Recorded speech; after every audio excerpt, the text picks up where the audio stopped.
एक नाथ शिंदे जी वो बोलेंगे, महाराष्ट्र के ज्यादा सावरकर जी को जानते हैं। कोई आपको पता चलेगा कि आप बोले, बताएं आप। मैंने सिर्फ इंदिरा जी ने जो लेटर सेक्रेटरी को, पंडित बाखले सेक्रेटरी जो सावरकर राष्ट्रीय स्मारक के सेक्रेटरी है, उनको जो लेटर लिखा था, वो लेटर को कोट करने का काम जो है मैंने किया है। वहां पर कुछ भी सवाल उनको मैंने पूछा नहीं, ये बताने का काम उनको मैंने किया था। और जो आप अच्छी डिबेट करो संविधान पर, क्या है? देखो हम लोग संविधान पे ही बात कर रहे हैं सर, उठ के मत जाओ, सुन नहीं रहे। आप ऐसे नहीं, आप मुझे बोलिए सर कंटिन्यू करूं? आप कंटिन्यूस करो। आज मैं इस सदन में एक महत्वपूर्ण घटना है, यहाँ पर संविधान के बारे में कंटिन्यूसली हाथ में बुक लेकर लोकसभा के वक्त फेक नैरेटिव फैलाने का काम इन्होंने किया। बीच में तो संविधान की किताब सिर्फ कवर था, अंदर पेजेस जो है ब्लैंक थे, क्योंकि संविधान का इस्तेमाल सिर्फ लोगों का वोट बटोरने के लिए इन्होंने किया। मैं आज इस सदन में एक अत्यंत महत्वपूर्ण घटना का उल्लेख करना चाहूंगा सर। 5 मिनट चाहूंगा, सिर्फ 5 मिनट चाहूंगा कि जो संविधान पर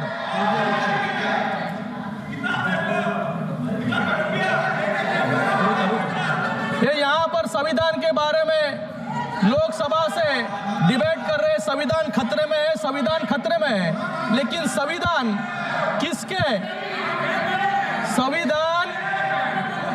राज में खतरे में था, ये मैं बताना यहाँ पर चाहूंगा। एक घटना का उल्लेख करना चाहूंगा जो हमारे संविधान और न्यायपालिका के इतिहास पर गहरी छाप छोड़ता है।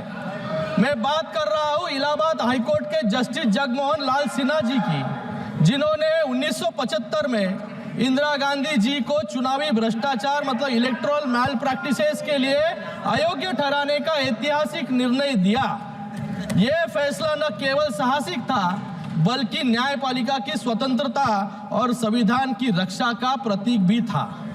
लेकिन इस फैसले को रोकने के लिए कैसे कैसे असंवैधानिक, जो यहाँ पर संविधान के बारे में बात कर रहे हैं, असंवैधानिक हथकंडे अपनाए गए, ये सुनकर आप सभी लोग हैरान रह जाएंगे। जस्टिस सिन्हा को देहरादून से फोन आया और ये फोन खुद इलाहाबाद के चीफ जस्टिस का था। उन्होंने कहा कि ये गृह मंत्रालय के अतिरिक्त सचिव पीपी नायर ने उनसे मुलाकात की और फैसले को जुलाई तक टालने का दबाव बनाया। ये रिकॉर्ड्स पर है, रिकॉर्ड्स पर है। अरे मैं खुद नहीं बोल रहा हूँ, सबके साथ में सामने ये रिकॉर्ड्स पर है, आप रिकॉर्ड देख लीजिए। इतना ही नहीं, जज के निजी सचिव को धमकियां दी गई और जजमेंट के मसौदे को जानने के लिए सीआईडी के एक विशेष टास्क फोर्स को लगाया गया। ये घटना कांग्रेस शासनकाल में न्यायपालिका पर दबाव और संविधान की हत्या का स्पष्ट उदाहरण जो है ये है। और ये होता है लाचार सिस्टम जो कांग्रेस ने बना दिया था आपातकाल में, जिसमें ना विपक्ष सुरक्षित थे, ना जनता और न इस देश के जज भी सुरक्षित थे। मुझे यहाँ पर कुछ और भी बातें रखनी थी, लेकिन यहाँ पर समय के कारण मैं अपनी बात संक्षिप्त में खत्म करना चाहूँगा। हमने संविधान संशोधन के माध्यम से one tax one nation one tax यानी जीएसटी लाया, महिलाओं के लिए आरक्षण लाया, ओबीसी कमीशन को संवैधानिक दर्जा दिया, एक अलग एसटी कमीशन बनाया और आर्टिकल 370 को हटाने का काम भी हमने किया, शिक्षा का अधिकार लाया। और आपने क्या किया, आपने 9 शेड्यूल लाके, जिसका क्या उद्देश्य था कि सभी काले कानूनों को लीगल बनाने के लिए जो है आपने आर्टिकल शेड्यूल 9 लाने का काम यहाँ पर किया, जिससे जुडिशियल रिव्यू से आप सभी लोग जो है इम्यून रह जाए। मैं यहाँ पर मेरी बात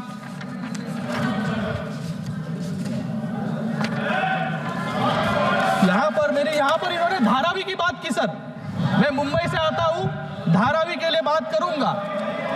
महोदय, आर्टिकल 21 जो भारत के के नागरिकों को राइट टू लाइफ देता है। और लाइफ का मतलब सिर्फ जिंदा रहना नहीं, इसमें एक अच्छा और सम्मानजनक जीवन देना भी शामिल है, जिसके लिए हमने धारावी का पुनर्विकास करने की योजना शुरू की। पिछले 50 सालों में जो लोग झुग्गी झोपड़ियों में रहते थे, उन्हें धारावी में अपने अधिकार के नए और पक्के मकान मिलने वाले हैं। मैं सदन को बताना चाहूंगा कि धारावी में दलित, वाल्मीकि, कुंची, कोरवी, नाडार जैसे पिछड़े समाजों की बस्ती है, लेकिन पिछड़े समाजों के लोगों को इनको अधिकार से रोकने का काम ये कांग्रेस के लोग और उनके साथियों जो है मुंबई में कर रहे हैं। मैं आज यहाँ पर बात खत्म करूंगा। 42वें संविधान संशोधन के माध्यम से इंदिरा गांधी सरकार ने लोकतंत्र और विधि के शासन को कमजोर किया। इस 7 से 10 अगस्त 1975 मतलब सिर्फ 3 दिनों में लोकसभा, राज्यसभा और 17 राज्य विधानसभाओं से रिकॉर्ड स्पीड से पारित करवाया गया। रविवार को राष्ट्रपति जी ने इसको मंजूरी दी और अधिकारियों ने उसी दिन उसको नोटिफाई किया। क्यों किया? क्योंकि इसका सिर्फ एक उद्देश्य था, सुप्रीम कोर्ट में इंदिरा गांधी जी के खिलाफ चुनाव याचिकों को खत्म करना था। ये इतनी तेजी से अगर आप शिक्षा और महिलाओं को आरक्षण देते तो आज हमारा देश कहां से कहां पहुंच जाता। This is the greatest misuse and abuse of power and insult to the ideals of Baba Saheb Ambedkar. मैं यहाँ पर मेरी बात अंत में कुछ 4 पंक्तियों बोलकर खत्म करना चाहूंगा। मैं भारत का संविधान हूं, मैं सबको राह दिखाता हूं, समाज के हर वर्ग को उनके अधिकार दिलाता हूं, उलझे न भारत का कोई, सदा प्रयास यह करता हूं, रातों के अंधकार में भी मैं दीपक सदा जलाता हूं। धन्यवाद।